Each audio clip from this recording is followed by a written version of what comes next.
The majority of historians who study this period and locale believe that a political crisis in 1926 demonstrated the local Turkish leadership's hopes of Turkey annexing the Sanjak. However, to accomplish this ambitious plan, the Sanjak had to first cut all administrative and legal ties with Syria and become fully independent. In December 1925, 14 Alexandrettan political leaders petitioned the High Commissioner to do so. In April 1926, elections were held and an assembly meeting soon drafted a new law for the more autonomous state of North Syria.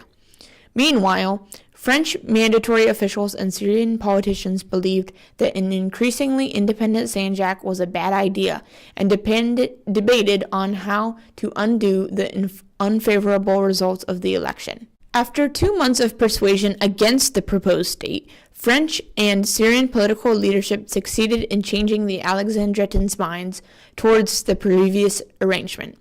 However, this would not be a complete disappointment for local Turkish sentiment, nor would it snuff out their future aspirations for freedom.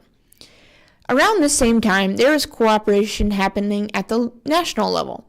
The Convention of Friendship and Good Neighborly Relations between Turkey and Syria was initialed in Ankara on 18th of February 1926 by Turkish Minister of Foreign Affairs Tevfik Rustu Eras and High Commissioner for the Levant Henri de Uvenel. This agreement primarily dealt with all the border problems between the two neighbors. It set up a customs system, worked towards resolving disputes fairly as well as suppressing trans-frontier raids, and adjusted the border in a variety of places according to Turkey's wishes.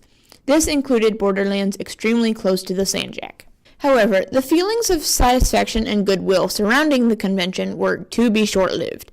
Just a few years later, Turkey and France were struggling to settle the specifics and issues of the Turkish-Syrian border, which led to a subsequent breakdown in their relations. Border problems had not been fully resolved and continued to plague local and national officials and political leadership.